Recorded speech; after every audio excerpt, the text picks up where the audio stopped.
नमस्कार, मैं हूं चंद्रशेखर जोशी और आप देख रहे हैं अंतर्राष्ट्रीय खबरों का सबसे भरोसेमंद कार्यक्रम खबर दुनिया की। इस कार्यक्रम में हम आपको इस वक्त की बड़ी अंतर्राष्ट्रीय खबरें बताते हैं, साथ ही दो बड़ी खबरों पर अपने विशेषज्ञ मेहमान के साथ चर्चा करते हैं। आज हम अमेरिका में चुनावी राजनीति में ट्रंप की पार्टी को झटका और अफ्रीकी देश माली में जिहादियों के कारण लगातार खराब होते हालातों पर चर्चा करेंगे। कार्यक्रम के अंत में आपको बताएंगे कि गाजा में प्रशासन और हमास से हथियार डलवाने के लिए ट्रंप प्लान को अमेरिका कैसे आगे बढ़ा रहा है। साथ ही होंगी और भी महत्वपूर्ण अंतर्राष्ट्रीय खबरें, लेकिन आइए सबसे पहले आपको दिखाते हैं इस वक्त की अंतर्राष्ट्रीय हेडलाइंस। न्यूयॉर्क मेयर चुनाव में डेमोक्रेट जोहरान ममदानी की जीत। आव्रजन नीति को लेकर ट्रंप पर साधा निशाना। वर्जीनिया, मिसिसिपी और केंटकी के गवर्नर पद पर रिपब्लिकन की बड़ी हार। चीन ने अमेरिकी वस्तुओं पर 24% अतिरिक्त टैरिफ फिलहाल 1 साल के लिए टाला। सोयाबीन समेत कुछ कृषि उत्पादों पर शुल्क में कमी। वॉशिंगटन ने भी चीनी आयातों पर अतिरिक्त शुल्क को घटाकर किया 10%।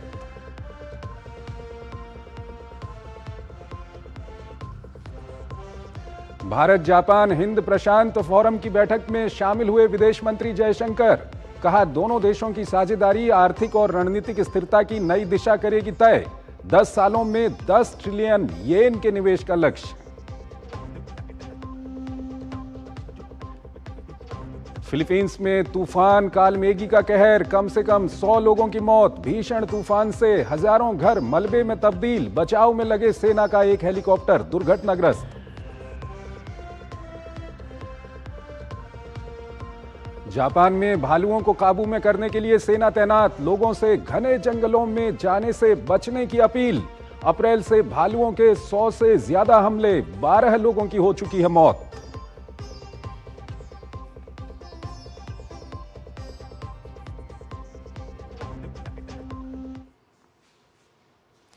और आइए पहली बड़ी खबर की ओर आपको लिए चलते हैं। अमेरिका में ट्रंप के राष्ट्रपति बनने के बाद उनकी पार्टी को पहला बड़ा झटका लगा है। कई राज्यों के गवर्नर और विधानसभा की सीटों में हुए चुनाव में डेमोक्रेटिक पार्टी को बड़ी जीत मिली है। वहीं न्यूयॉर्क के मेयर का चुनाव भी काफी दिलचस्प हो गया है। यहां जोहरान ममदानी ने डेमोक्रेट्स और रिपब्लिकन दोनों को झटका दे दिया। अमेरिका में हुए बड़े राजनीतिक घटनाक्रम पर आइए पहले आपको एक रिपोर्ट दिखाते हैं और फिर इस पर अपने विशेषज्ञ मेहमान के साथ चर्चा करेंगे। अगले साल होने वाले मध्यवर्ती चुनाव से पहले अमेरिकी राष्ट्रपति डोनाल्ड ट्रंप को जोरदार झटका लगा है। न्यूयॉर्क सिटी के मेयर चुनाव से लेकर कई राज्यों के गवर्नर और विधानसभा के चुनाव में जनता ने ट्रंप की नीतियों को बड़े पैमाने पर खारिज कर दिया है।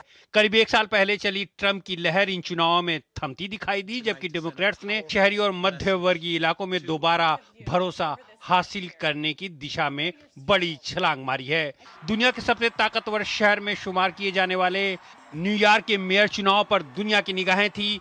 वजह थी जिस शहर ने बहुतेरे अप्रवासियों की किस्मत बदली, वहीं एक और प्रवासी ने अमेरिका के इतिहास को ही बदल दिया। डेमोक्रेट सोशलिस्ट नेता जोहरान ममदानी ने न्यूयॉर्क की मेयर की सीट जीतकर दुनिया को चकित कर दिया। उन्हें 50.4% वोट मिले। भारतीय मूल के और प्रवासी पृष्ठभूमि वाले ममदानी ने न केवल पारंपरिक डेमोक्रेट्स उम्मीदवारों को पछाड़ा, बल्कि रिपब्लिकन समर्थित गुटों को भी बुरी तरह हराया। हालांकि राष्ट्रपति ट्रंप ने उन्हें हराने के लिए एड़ी चोटी लगा दी, लेकिन नतीजा अपने पक्ष में करने में विफल रहे। दूसरे नंबर पर न्यूयॉर्क के पूर्व गवर्नर और निर्दलीय उम्मीदवार एंड्रयू क्यूमो रहे। उन्हें 41% यानी करीब 8.5 लाख वोट मिले। रिपब्लिकन पार्टी के कार्टिस सिल्वा 7.1 यानी करीब 1.45 लाख वोटों के साथ तीसरे स्थान पर रहे। ममदानी फिल्म डायरेक्टर मीरा नायर के बेटे हैं। वे पिछले 100 सालों में न्यूयॉर्क के सबसे युवा पहले भारतवंशी और पहले मुस्लिम मेयर होंगे।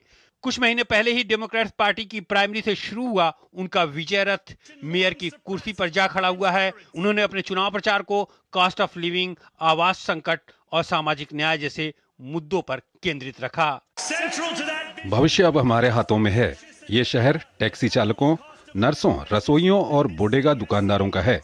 ये लोकतंत्र भी उन्हीं का है।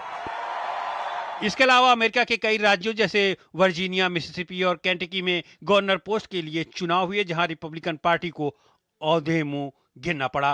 वर्जीनिया में डेमोक्रेट्स ने न सिर्फ गवर्नर की कुर्सी बल्कि स्थानीय विधानसभा में सीटें भी बढ़ाई। वहां भी डेमोक्रेट्स गवर्नर एंडी बेशियर ने आसानी से दोबारा जीत हासिल की। न्यू जर्सी के नवनिर्वाचित गवर्नर मिकी शेरेल और वर्जीनिया के नवनिर्वाचित गवर्नर एबिगेल स्पेंगर ने संभवतः इस बात का खाका पेश किया है कि डेमोक्रेट्स अगले वर्ष के कांग्रेस चुनाव में अपना प्रभाव कैसे वापस पा सकते हैं। मिसिसिपी जैसे दक्षिणी राज्य में रिपब्लिकन अपनी स्थिति बचा तो ले गए, लेकिन वहां उनका वोट शेयर घट गया। इन चुनाव ने डेमोक्रेट्स खेमे को अप्रत्याशित आत्मविश्वास दिया है। और इस खबर पर ज्यादा बात करने के लिए अशोक सज्जनहार हमारे साथ जुड़ रहे हैं। फॉर्मर सीनियर डिप्लोमेट हैं, विदेशी मामलों के जानकार हैं, उनसे हम बातचीत करेंगे। अशोक जी, बहुत बहुत स्वागत है आपका हमारे इस कार्यक्रम में। अशोक जी, पहली प्रतिक्रिया क्या है? जो परिणाम आए हैं वहां पर, जिस तरह से रिपब्लिकन्स को झटका लगा है, क्या कुछ आप कहेंगे?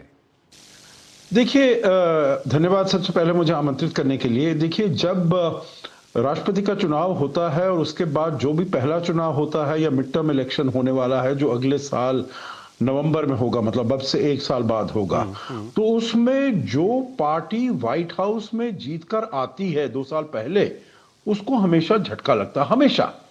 तो अब ये देखना होता है जो कितना बड़ा झटका लगा है।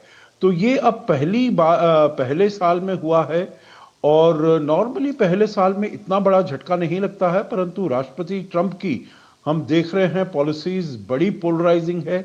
ये जो रिपब्लिकन कैंडिडेट्स थे, उन्होंने सोचा था जो इतनी भारी भरकम जीत मिली है उनको पिछले साल नवंबर में जब इलेक्शन हुआ राष्ट्रपति ट्रंप का, तो इतनी बड़ी जीत उनको हासिल हुई, तो उसका फायदा, उसका असर अभी भी देखने को मिलेगा। परंतु हम, जैसे आपने बताया अपनी रिपोर्ट में, चाहे वो वर्जीनिया हो, चाहे वो पेंसिल्वेनिया हो, चाहे वो न्यू जर्सी हो, चाहे वो मेन हो, चाहे वो कंटकी हो, कहीं भी रिपब्लिकन अपना खाते में इजाफा नहीं कर पाए और वो हार गए।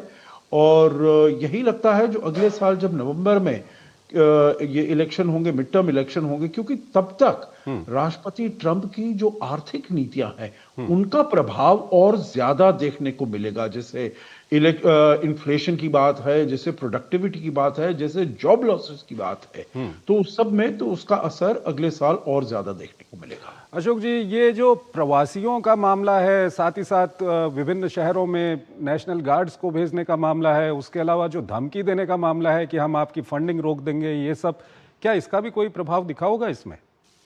देखिए, अब अगर न्यूयॉर्क की बात करें तो उसमें उन्होंने कहा, क्योंकि न्यूयॉर्क तो सबसे ही महत्वपूर्ण है, 8.5 मिलियन लोग हैं, $1.3 ट्रिलियन वहां की जीडीपी है, $240 बिलियन वहां का बजट है, सबसे ही जिसे कहा जाए समृद्ध वहां पर ये सिटी स्टेट है वहां की, अमेरिका की।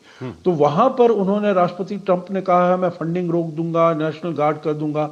उसका मेरे ख्याल से उनको नुकसान ही हुआ है रिपब्लिकन को। जैसे आपने बताया अपनी रिपोर्ट में, रिपब्लिकन कैंडिडेट को केवल 7% मिले, वोट मिले। और आखिर समय में राष्ट्रपति ट्रंप ने कहा जो मैं वोट अपना ट्रांसफर करता हूं, जो भी हमारे हैं, वो जो डेमोक्रेटिक कैंडिडेट, जो रिबेल कैंडिडेट आप कह लीजिएगा, क्योंकि वो उनकी प्राइमरी में जून में ममदानी से हार गए थे, एल्बर्ट क्यूमो, तो उनको दिया जाए। पर मेरे ख्याल से वो भी बैकफायर कर गया है। तो राष्ट्रपति ट्रंप के समर्थन में तो कोई वहां पर लोग नहीं आए हैं। जिनको समर्थन उन्होंने किया है, वहां से लोगों ने अपना समर्थन हटा लिया है। अशोक जी, एक अंतिम सवाल आपसे जानना चाहेंगे। ये जोहरान ममदानी को लेकर के काफ़ी हम देख रहे हैं दुनिया में दिलचस्पी है, और रिपब्लिकन कैंडिडेट को तो हराया, डेमोक्रेट्स के भी बड़े बड़े नेता, बराक ओबामा जैसे नेता इनका विरोध कर रहे थे, उसके बावजूद ये जीत गए हैं। क्या कुछ आप कहेंगे? देखिए, वो डेमोक्रेटिक पार्टी में एक बहुत ही पोलराइजेशन आ गया है, बहुत ही दरार पड़ गई है, जबरदस्त दरार पड़ गई है।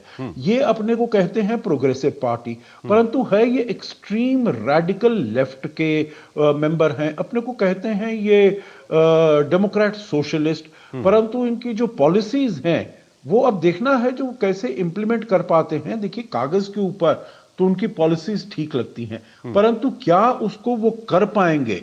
और जो भी वहां पर माइनॉरिटीज हैं, क्योंकि हमने देखा है इमिग्रेशन के विरुद्ध राष्ट्रपति ट्रंप का बहुत ही ज्यादा दबाव रहा है, जो हमको कोई भी इमिग्रेंट नहीं चाहिए, अप्रवासी नहीं चाहिए, उनको बाहर रखो। अब न्यूयॉर्क तो शहर है अप्रवासियों का, क्योंकि वो बना ही उनसे हुआ है, ट्रिनिडाड से, फिलीपींस से, इधर से मेक्सिको से, हर दूसरे देश से आए हुए हैं, तो उन्होंने सपोर्ट किया है।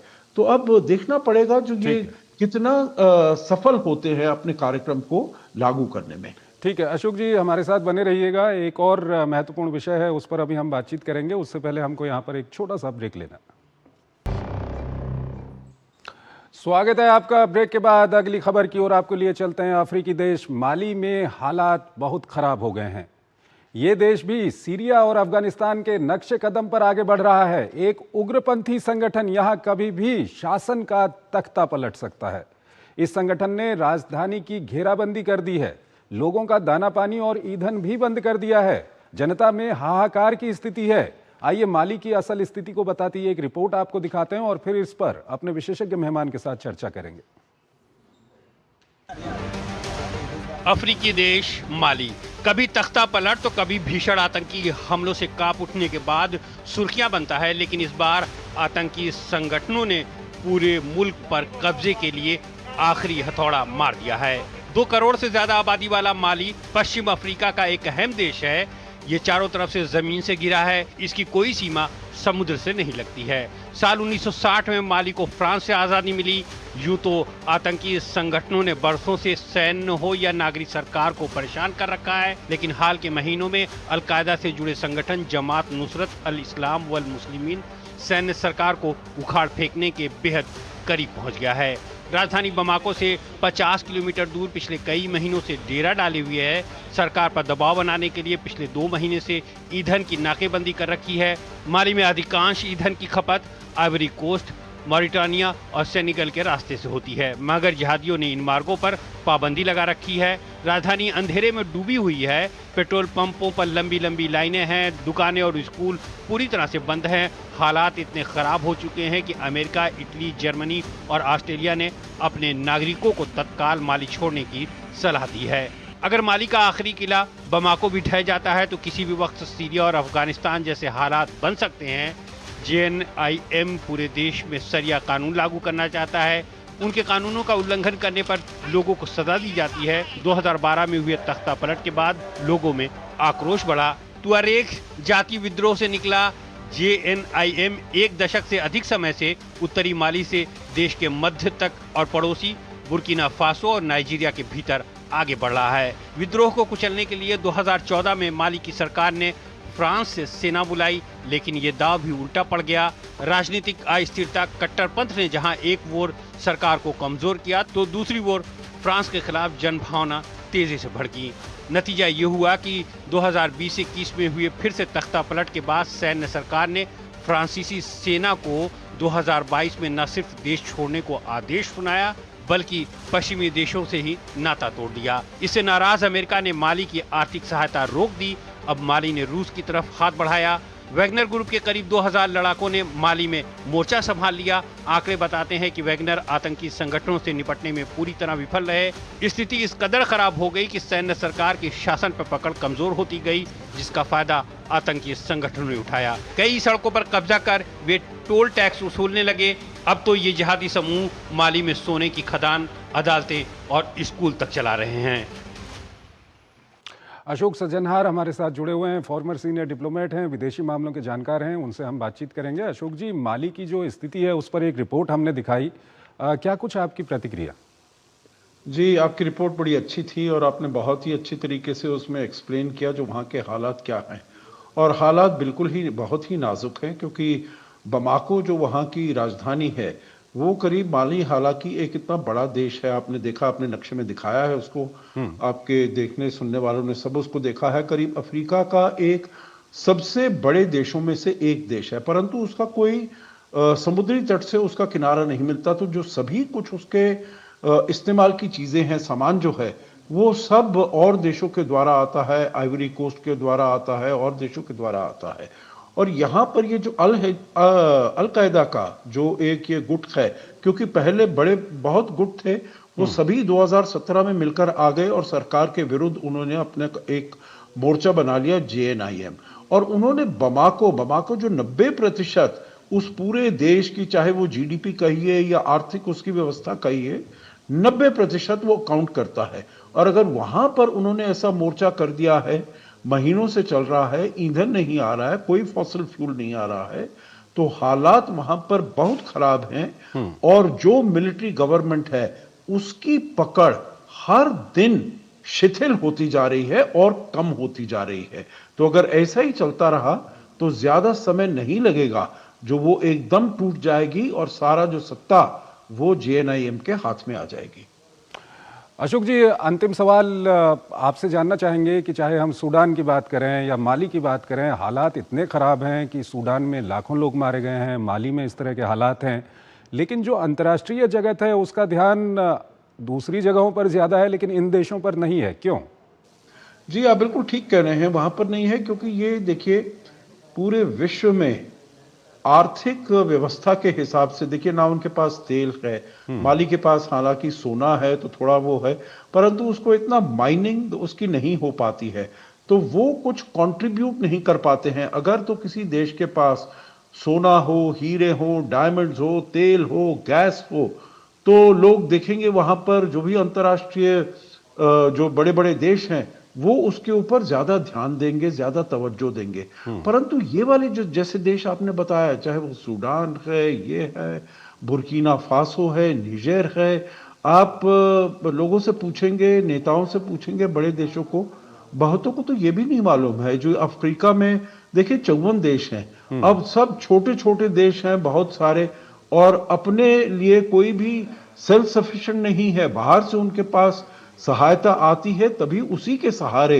वो अपना जीवन यापन कर पाते हैं। तो इसीलिए दुनिया के जो लोग हैं, देश हैं, इनके ऊपर इतना ज्यादा ध्यान नहीं देते हैं। ठीक है अशोक जी, बहुत बहुत शुक्रिया आपका हमारे इस कार्यक्रम में जुड़ने के लिए और दोनों ही महत्वपूर्ण विषयों पर अपना महत्वपूर्ण विश्लेषण हमारे दर्शकों के साथ साझा करने के लिए। और आइए अब हम आपको आज की कुछ और महत्वपूर्ण और बड़ी अंतर्राष्ट्रीय खबरें दिखाते हैं और इसी के साथ अंतर्राष्ट्रीय खबरों के हमारे इस कार्यक्रम को खत्म भी करते हैं।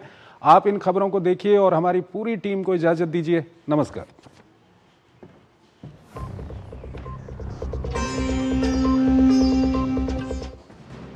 समाचार एजेंसी रॉयटर्स के अनुसार अमेरिका ने ट्रंप की शांति योजना के तहत गाजा में अंतर्राष्ट्रीय सुरक्षा बल ISF की तैनाती के लिए 2 साल का कार्यकाल मांगा है। अमेरिका ने संयुक्त राष्ट्र सुरक्षा परिषद के कई सदस्यों को इस संबंध में एक मसौदा प्रस्ताव भेजा है। मसौदे में कहा गया है कि अंतर्राष्ट्रीय बल के कार्यों में नागरिकों की सुरक्षा और एक नए फलस्तीनी पुलिस बल को प्रशिक्षित करना शामिल होगा। ISF के कार्यकाल में हमास को निशस्त्र करना भी शामिल है। इस बल में कई भागीदार देशों के सैनिक शामिल होंगे और इसे गाजा शांति बोर्ड के परामर्श से स्थापित किया जाएगा। ट्रंप ने अपनी 20 सूत्रीय गाजा शांति योजना में एक शांति बोर्ड की स्थापना का प्रस्ताव रखा था। इस शांति बोर्ड के अध्यक्ष ट्रंप होंगे और ब्रिटेन के पूर्व प्रधानमंत्री टोनी ब्लेयर इसके सदस्यों में से एक होंगे।